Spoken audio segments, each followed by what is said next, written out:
Hello दोस्तों, नमस्कार। आज हम बात करेंगे साधारण किसान से सफल किसान की यात्रा में एक सबसे महत्वपूर्ण पड़ाव होता है कि साधारण किसान सलाह किससे लें।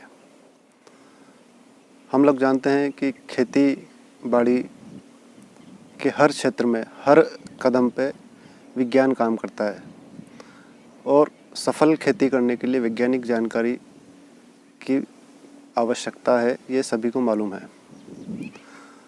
प्रायः देखा गया है कि जो किसान है, कोई समस्या होती है, मान लो उसके खेत में कोई इंसेक्ट पेस्ट का अटैक है, कुछ बीमारी आ गई है, तो वो क्या करता है कि वो सबसे पहले अपने नज़दीकी खाद बीज दवाई विक्रेता के पास जाता है, उसको बताता है कि ये फला फला बीमारी है और दवाई विक्रेता उसको दवाइयाँ दे देता है कि भैया ये दवाई ले अपने खेत में स्प्रे करो और ये आपका काम हो जाएगा।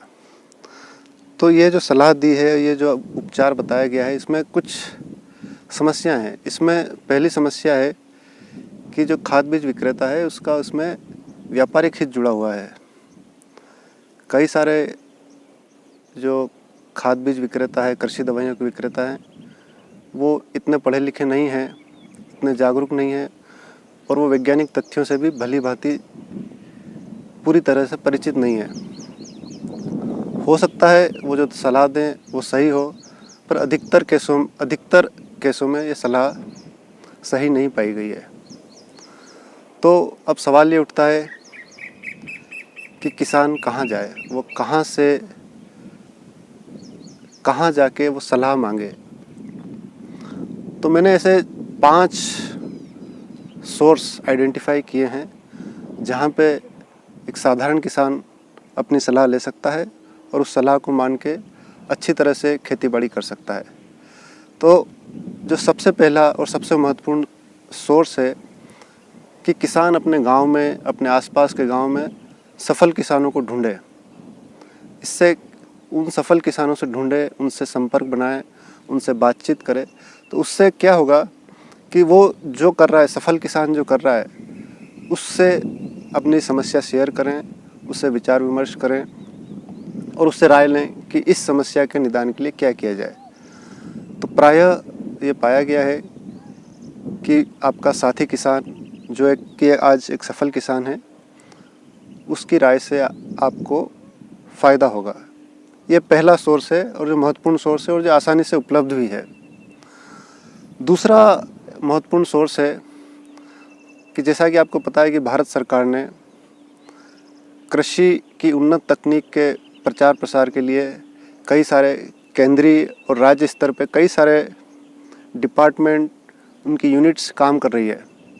उनका मकसद है कि आम किसानों तक खेती की उन्नत तकनीक को पहुंचाया जाए, जिससे कि उनकी आमदनी बढ़े और उत्पादन भी बढ़े।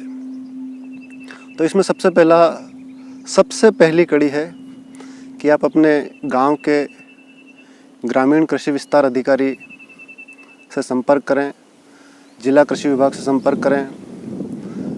अगर आपकी पशुपालन की कोई समस्या है तो पशुपालन विभाग से संपर्क करें। अगर आपकी कोई फल फूल सब्जी की आप खेती करते हैं, उसमें किसी तरह की कोई समस्या है, कोई जानकारी आपको नई जानकारी चाहिए, नई तकनीक की जानकारी चाहिए, तो नज़दीकी उद्यानिकी विभाग से संपर्क कर सकते हैं। इसके अलावा हर ज़िले में कृषि विज्ञान केंद्र की स्थापना की गई है सरकार के द्वारा। आप कृषि विज्ञान केंद्र जाकर साइंटिस्ट से मिल के अपनी जानकारी प्राप्त कर सकते हैं। जो जानकारी आपको चाहिए, जो सलाह चाहिए, वो आपको सही वैज्ञानिक सलाह आपको उपलब्ध कराएंगे। अगला सोर्स है, आप नज़दीकी कृषि महाविद्यालय या आपके आसपास कोई रिसर्च सेंटर हो, वहाँ जाके भी आप सलाह मांग सकते हैं। कॉलेज में जाके आप सीधे डीन से मिलिए या जो कृषि वैज्ञानिक हैं उनसे मिलिए, वो आपको उचित सलाह देंगे और किफ़ायती सलाह भी उसमें दी जाएगी। उसके अलावा जो एक और सोर्स है, किसान कॉल सेंटर, जिसका कि टोल फ्री नंबर है 1551 1551। इस फ़ोन नंबर पे भी फ़ोन करके आप अपनी समस्या या सलाह मांग सकते हैं। यह निःशुल्क सेवा है और राज्य स्तर के भी अलग अलग हेल्पलाइन फ़ोन नंबर हैं, वहाँ पे आप फ़ोन करके उचित सलाह प्राप्त कर सकते हैं। तो ये तो हो गई आपकी दो मुख्य केंद्र जहाँ से आपको बेहतर सलाह प्राप्त की जा सकती है। इसके अलावा तीसरी एक और सोर्स है एक्सपर्ट की राय लें, सब्जेक्ट मैटर एक्सपर्ट। सपोज़ आप बागवानी की खेती करते हैं तो बागवानी के आसपास का कोई सब्जेक्ट मैटर एक्सपर्ट हो, उससे मिलिए। अगर आप पशुपालन करते हैं तो पशुपालन का कोई डॉक्टर हो या जो एक्सपर्ट हो, उससे मुलाकात करिए।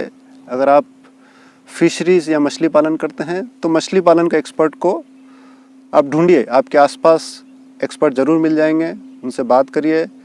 उनका जो फ़ीस होता है वो फ़ीस दीजिए और सलाह लीजिए। सलाह मुफ्त नहीं लेना चाहिए। अगर उसके लिए कोई आपको पैसा देना पड़ता है तो पैसा दीजिए, और पैसा देने के बाद आप सलाह ले सकते हैं। अधिकतर बड़ी बड़ी कंपनियां एक्सपर्ट की सलाह लेती हैं, उन्हें उनकी जो भी वाजिब फ़ीस होती है वो दी जाती है। इसको कंसल्टेंसी भी बोलते हैं। तो आपके आसपास मुझे विश्वास है खेती बाड़ी के कंसल्टेंट ज़रूर मिल जाएंगे। उसके बाद जो एक अगली महत्वपूर्ण कड़ी है, आप अपने घर में बात कर सकते हैं। जो आपके मित्र हैं, माता पिता है, भाई बहन हैं, जो कि आपका हित चाहते हैं, उन लोगों से मिल के, उनसे आप अपनी बात शेयर करके, उनसे भी आप अच्छी सलाह मांग सकते हैं। अगर वो सलाह नहीं दे पाएंगे तो वो बता पाएंगे कि आप कहाँ से सलाह लें। तो मित्रों, मेरा सिर्फ यही कहना है कि आप सलाह उन लोगों से लें जिन लोगों ने ज़िंदगी में या खेतीबाड़ी के क्षेत्र में कुछ अच्छा काम किया है और वो आज एक सफल किसान बन पाए हैं। उन लोगों से सलाह लें, न कि उन लोगों से सलाह लें जिनका काम व्यावसायिक गतिविधियां चलाना है। जो व्यापारी हैं, जो दुकान चलाते हैं, जो नर्सरी चलाते हैं, वो आपको सही सलाह नहीं देंगे, क्योंकि उनका मुख्य उद्देश्य अपना उत्पादन का प्रचार प्रसार करना, उनका बिक्री करना और अपना मुनाफा बढ़ाना। उनका उद्देश्य दूसरा है, हमारा उद्देश्य दूसरा है। हमारा उद्देश्य है अच्छी तकनीकी ज्ञान से अच्छी तरह से खेती की जाए और खेती के साथ साथ अच्छा उत्पादन हो, अच्छी गुणवत्ता का उत्पादन हो, जिससे कि सभी का भला हो। धन्यवाद। जय हिंद, जय भारत।